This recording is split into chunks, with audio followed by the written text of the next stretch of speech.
Stop picking out one word and then after saying I'm the whole thing. I never say I'm the whole thing. I say I'm a bit of children, pay attention. Mommy, you see? Guys, I got a pay raise. Oh my god, good for you. Wow, you damn fake. AQ, I got a pay raise. Good for you. Yeah, it was giving last chance, it was Lynette. giving Kid Central. Good for you.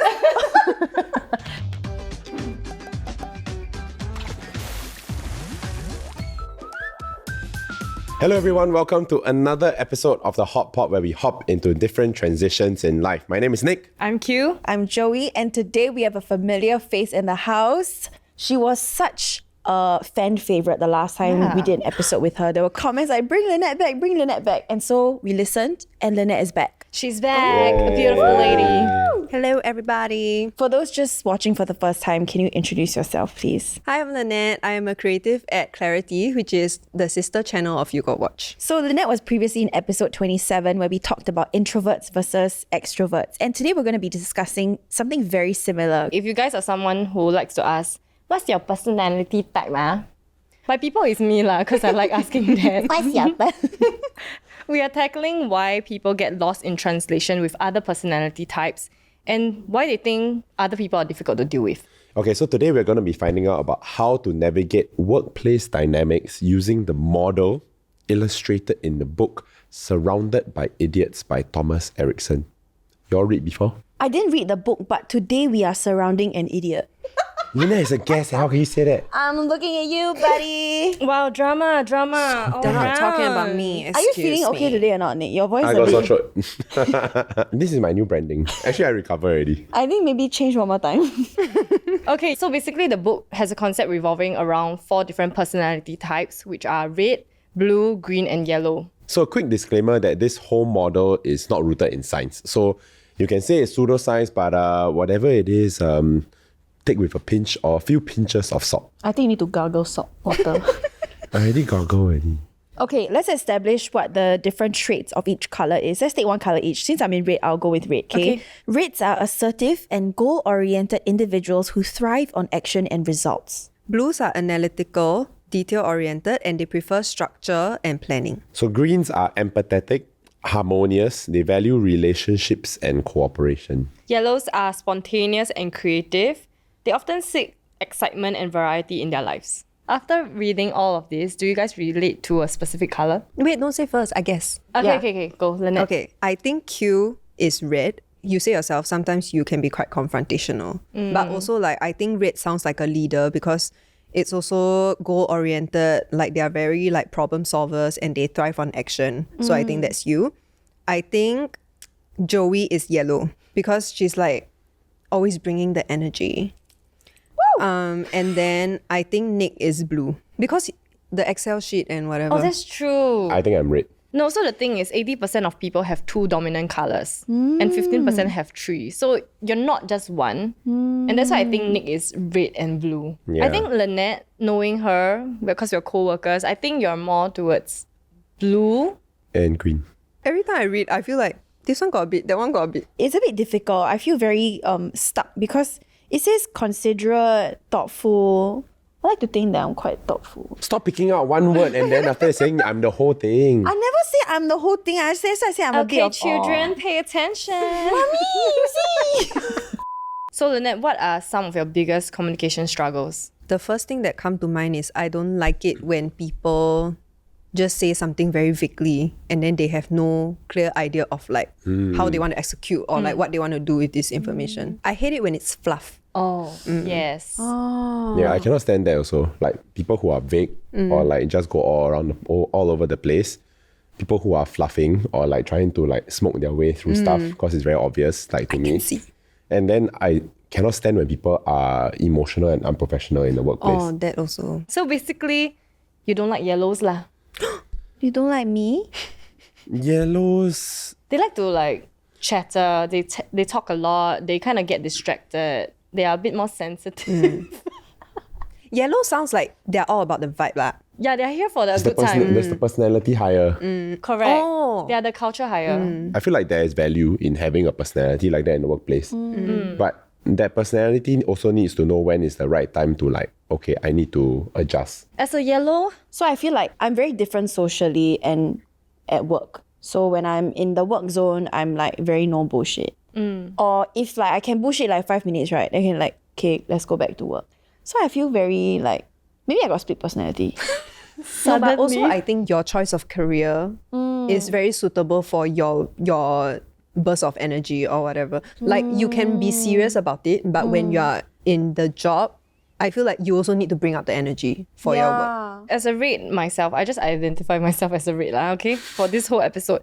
I personally feel like greens are the hardest to work with for me. So I like things to be done efficiently. So when people take their time or they ponder on their thoughts for way too long, right? I'm like, okay, hurry up. Like, I just want the meeting to be done. Yeah. You know what I mean? Yeah, I think I cannot stand when people have no sense of urgency also. Yes, oh my God, yes. I think it's fine if you have a different working pace, different working style, but then communicate it. Like, hey, I understand the deadline is tomorrow. Can I get an extension? Because this is happening and I need to do this. Then okay, but not when the deadline comes, then you say like, oh, sorry, I need 2 more days. Like, why? You could have told me earlier. If you knew you need an extension, you would have known at least 1 or 2 days ago. Why couldn't you communicate it? It means you're not responsible for the timeline. So when it comes to your personality type, what do you think people like you are misunderstood for? I think people think that I'm a bit insensitive. But it's not about being insensitive. Like, it's a workplace. It's just about being professional No and feelings, just putting right? emotion to one side. Yeah.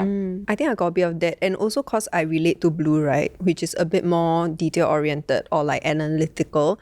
I think sometimes people think like I'm all about the numbers or like I'm all about the end result or like I'm too boring. Do you fear that people might see you as too structured? Yes, a bit. Also because we are in a creative industry. I think common misconception is like, because I'm so like, right? People are often surprised when my things are done properly. They're like, oh, actually very impressed that you send like this on time, or like you do your things properly. I'm like, why? Also, like you set the bar really low. No, it's not like on purpose. I think people often, like soundtrack, for example, I don't know how many times like I've gotten mansplained. Maybe it's a woman thing also, but like they try and teach me how to screw the mic in or plug my guitar in. I'm like, I've been doing this 11 years. Like, I think I know what I'm doing, you know? Then they're like, oh, I'm surprised you know how to soundtrack properly. I'm surprised your email, like, you know what a deck is. I'm like, I'm so annoyed. Like, I don't know if it's because I look like a bimbo. Like, people think I'm stupid. Yeah. I think you always say that you scared people think that you are too aggressive. Oh yeah. Actually, I don't think you're aggressive. Yeah, I don't see it. I don't think you're aggressive also. But I think like in a meeting, when nobody talks, she's the first one to jump in. And I'm very straightforward with my opinions. Like if I think it's a bad idea, I will say that I don't think it's gonna work. Yeah. So people might see it as you're very stubborn or you're very aggressive. Isn't this so interesting? I feel like people are so different socially and in the workplace. I feel like Nick is the most consistent in both. I think so. No frills, But I think in outside of the workplace, I am more sensitive to people's emotions. Like in the workplace, like I am compartmentalizing my feelings. I know that you may or may not be like me, but you need to learn how to compartmentalize yours also. Let me caveat to say that like this is when we are like peers working on a project.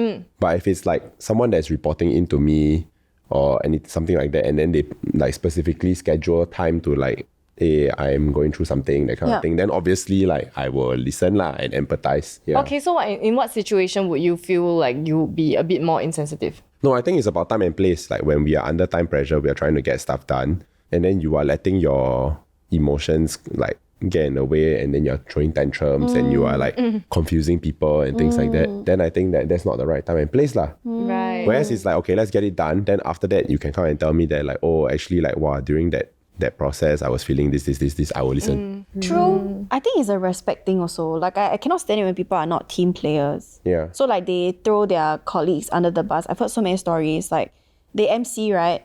Then they say, like, I cannot make it. So, they, like, throw the workload to all their friends who are also colleagues. Then they catch him at, like, Zouk that same night. Then it's like, are you not guilty that these are your colleagues but also your friends? Okay, but actually this is very interesting because I think we all have the same mindset, right? It might be a millennial thing. Possible. Because I feel like a lot of Gen Z now, they put their emotions first. Like they're all about the work-life balance. Correct. And their mentality is that their life is more important than the work, which is not wrong lah. It's not wrong, but I feel like there needs to be a balance with everything. Oh, but the way I always interpreted that was that like for them it's like I will not go above the job scope, which I'm fine with. But when you let like how your personal life affect like the core job scope that you're being hired for, then you cannot even execute that properly. Then to me, that's a problem. How about let's empathize with the greens as well? Okay. What do you think they are misunderstood for? I think they could be misunderstood for being unopinionated, like spineless, like they just follow. Actually, I feel like perhaps they have an opinion, but they would rather go with the flow and see what the group consensus is. Well, I feel like the greens that there are greens that can switch it on and off. Yes. It's true. So it's like 100%. they can also be quite like direct and like, you know, oh, this is my work mode. But then at the same time, in the back of my mind, okay, I know you're feeling this, but you know, Yes. I'm not gonna like address it for now. Yeah. It's like they're ambiverts lah. Yeah. Like they can switch on their extrovert side when they need to during meetings. But then when it's a big setting, I think greens usually take a back seat and wait for instructions. Also, I think not everybody needs to be a leader. You need to have a good balance of like who's in charge and who is helping to push that task forward. Imagine a whole office all reds. If the whole office is all reds, I feel like chances are there will be a lot of politics because everybody ambitious, right? Yeah. Everybody wants to get ahead, right? Too many And actually, you chefs. see that in some workplaces, some companies, some industries where like they only want to hire the best. Schools that only want to recruit the best. Then you see this kind of an environment where it's very cutthroat. But if you think about it, you're only a leader because you have followers. If there's no followers, you're not a leader. Question part! Alright, Lynette, you can go first. What is the most embarrassing thing I caught my parents doing as a kid? At the time I was sleeping, I was sharing a room with my younger brother, and then my younger brother needed like milk. So I went into my parents' room to like Ask for milk. I wake my parents to like make the milk for him lah. And then I just like knock. Then I went in, and then I immediately saw my father like, like he faster take the blanket and cover my mother. Then after that I was like, I still stood there and was like, what are you doing? 牛奶在哪里? Wow. And then my parents, right, still say, okay, you wait, close the door, you close the door. And then I was like, okay, I literally thought they are going to come out in like a minute or what, right? They finish ah? They finished Oh my god. before coming out. If you could have dinner with any person, dead or alive, who would it be and why? I think it would be John Lennon. Oh, okay. Good choice. Right. That's my first answer. I can be the waitress if you need. I can be the dustbin. I don't want to be anything. Maybe I joined the dinner. I feel like the rest should have gone for that. How would you dance in the club? Honestly, right? Last time I really just danced Is it like the that. tectonic? Then the hands must do what? Nothing, just like No, you do it again. You do I'm it. clutching onto my back. Then I like So it's like that, like the sometimes you can point, sometimes you can put, or you can do feast also. What's your signature karaoke song that you always belt out at parties? I think it's Cinderella by Tata Young. Oh my god. what is Cinderella? Ready, 3, 2, 1. I don't wanna be like Cinderella, sitting in the dark old dusty cellar, waiting for somebody to come and set me free. I don't wanna be like Snow White, baby, for the prince to come and save me. Okay, going back to the 4 personality types, right? Which one of them are compatible and which are the challenging combinations amongst the 4? So reading off this list, right, it says blue and green because they can breathe and do things calmly, think twice before doing something. They may find it difficult to make a decision, but when they do, it's well thought out. Okay, then we have red and yellow. Same energy, both powerful, fun, outgoing, and verbal. They set high goals really quick, but red can see yellow as talkative. So it's basically extrovert, and introvert. Yeah, seems like it. But then the other time when we were talking about it, we were saying that like extroverts and extroverts cannot get along with each other. No, that's only in a relationship. Oh, so in the workplace, it's the other way around. Can bounce, I think. Can bounce off because we want the energy. Yeah, cannot be that I keep talking and then like this person just keep on. Yes. Yeah, true. Okay, let's look at the challenging combinations then. They say red and green, okay, because green is too passive and red is too hurried. And greens will think that reds are aggressive and never listen. Blue and yellow, because blue starts reading and researching and things, but yellow wants to talk and dive into the task without an idea. And yellow will find blue uninspiring and boring. Wow. I mean, I have had a colleague that was quite blue with an intern who is a very big yellow. So cannot. So yeah, cannot. Because it was, I guess, like borderline annoying to them Oh. and unproductive. Yeah. Like you just want things to be done, but then Not done properly. your intern is over there like, I can relate. As in, I feel like sometimes when working, you just want to get shit done lah. Then being in this industry, I think sometimes it's all about the vibes or whatever lah. all about the vibes. Okay. Hi, all the yellows. But this is quite interesting. Okay, so now, right? Okay, yeah, blue, right? But then now you need to hire a creative person. And then based on general stereotypes, right?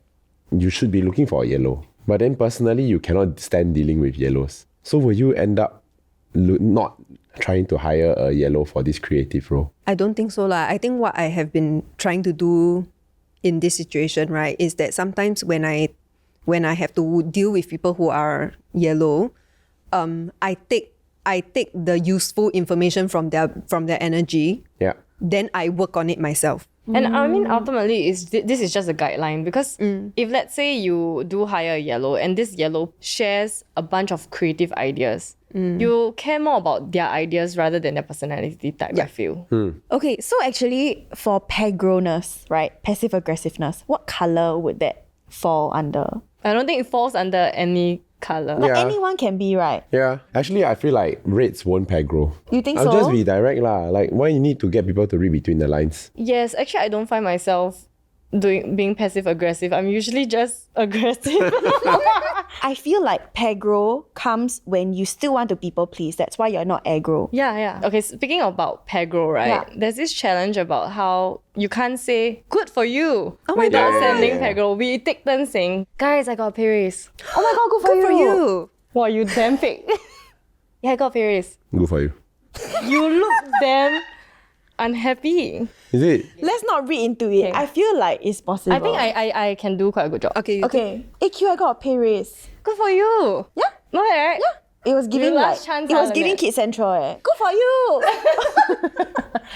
To help us navigate different personality types better, the book covers the stress factors for each color. So things that will typically stress the different colors. Okay, so for red, right, not being involved in decision making Agree. when there are no results. Okay, wasting time and resources, meaning you're being inefficient.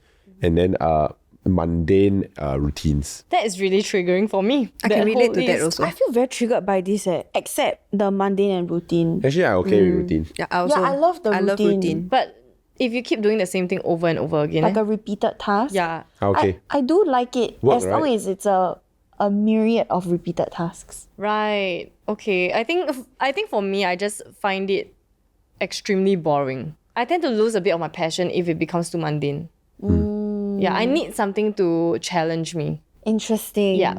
Okay, for yellow, stress factors include when they feel invisible, ignored, or overlooked, structured work routine and plans, or if you say, hey, it's inappropriate to joke at work, or you give them negative feedback in the presence of others. Very sensy, all Okay, these I can relate yellows. to the last. Oh my God. I can relate to the last one, but I think nobody likes negative feedback in front of everybody. It's true. You It's know like what I mean? shaming lah. It's like Yeah, public shaming. it's a bit like this could have been an email or private call. You know what I mean? You don't need to be like, everybody, let's gather. Nick, you wrong. Make the wrong decisions. This one you don't agree. The when people tell you it's inappropriate to joke. No, because I don't like inappropriate jokes at work also. No, like if like You're the queen at of inappropriate jokes. But let's say in a serious conversation, then someone's like, hey guys, I'm like, no, this is not the time. Like it will annoy me so badly. Because I'll be like, you don't know when to switch off. No, but I think in this scenario, right, this person is placed in a team or a company that doesn't entertain jokes. It's just a very like serious environment. Yeah. Then this person would not appreciate this workplace lah. They want to hee hee ha ha, you know, Yeah. but they can't. Yeah. Yeah. But that sounds like hell.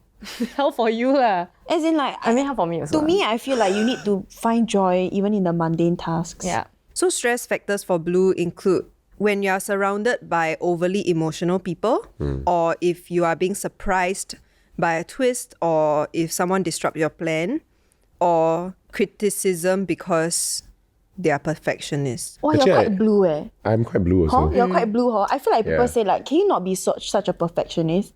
I feel like he'll take offense and be like, I'm good at my job and that's it. Oh my god, I feel like I've heard him say this before. Yeah. No, and then I think it's like the overly emotional people. that one very triggering. People cry in front of you. Wow. And then Fired. surprising me with a twist and disrupting my plans. Yeah. Okay, so for Greens, they hate redoing a task because it's seen as a failure. When you make unexpected and rapid changes, I think they hate speed. I mean, I love you guys, the Greens, but They hate speed. they like a comfortable pace, I believe. Really? Which is, no. you look damn triggered. Yeah, your face of disgust. Comfortable This kind of thing also pace? get triggered. Take your time, take your time. Putting them in the spotlight. Like if we suddenly in the meeting, right? Hey, What are your Henry, what are your thoughts? Wow, poor Henry. Henry, speak up, speak up. But what if it's like, Henry, you're the employee of the month? No, Oh, I believe Henry, some happy people don't birthday. like that also. One of our colleagues was saying that as an introvert, I actually do speak up a lot during meetings. And then I told her that it was a very conscious effort. And sometimes like when I want to say something, I will prep myself and then I'll tremble. I'll literally tremble. I'll be like, and then my heart will beat very, very fast. Henry. Wait, so if you really kena like the employee of the month, then ask you to go in front. Wow, your body took a screenshot and it was a fake scenario She like that. She really flashback she's scared. Okay, since we're all different, as the book says, and when people disagree, you might think they are, for lack of a better word, idiots. Idiots. Idiot. How can we handle people who are different from us and adapt to their styles? I think the first thing is to acknowledge that like even your color and your style is not perfect or it's not there's no right color. Because the minute that you realize that you are flawed also, you will immediately become more understanding and tolerant of other people's flaws. Empathy. I feel like when we're working with people with different styles, we focus too much on their weaknesses. But when we focus on their strengths, then we can adapt accordingly. Yeah. So like, for example, I know yellow is great at this or green is great at this. Then you just need to delegate or like say, okay, since you're great at this, can you handle this? Then you handle what you're good at, they handle what they're good at. Instead of saying like, oh my God, you're so bad at this, why can't you do this properly? Yeah. It doesn't make sense to give someone a task that you know they're not good at. Yeah, and I think as a good like leader and team player as well, your role is to keep the whole group focused.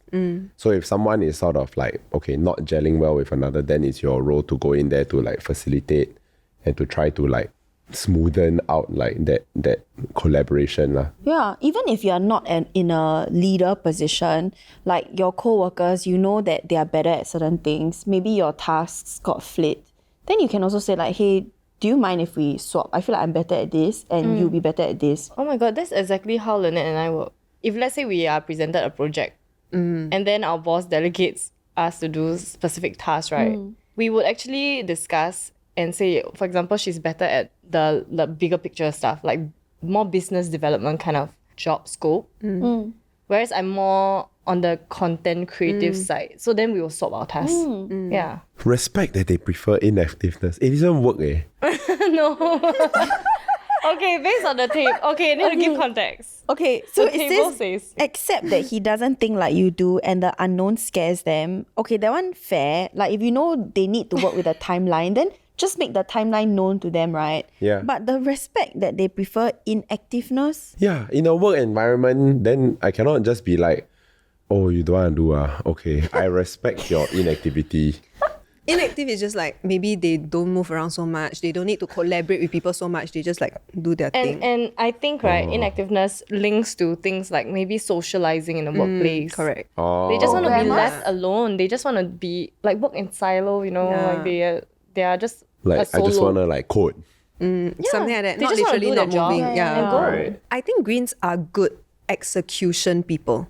As in they just want to get shit done. Yeah. But just like don't disturb their peace or don't disturb their like Yeah, you know. and I think that more often than not, a lot of these people, they end up becoming like the best subject matter experts also. So they are specialists. Oh, correct. So then actually like what the Greens then need to do, right? Or rather I see like the high performing Greens that become very, very good at their craft.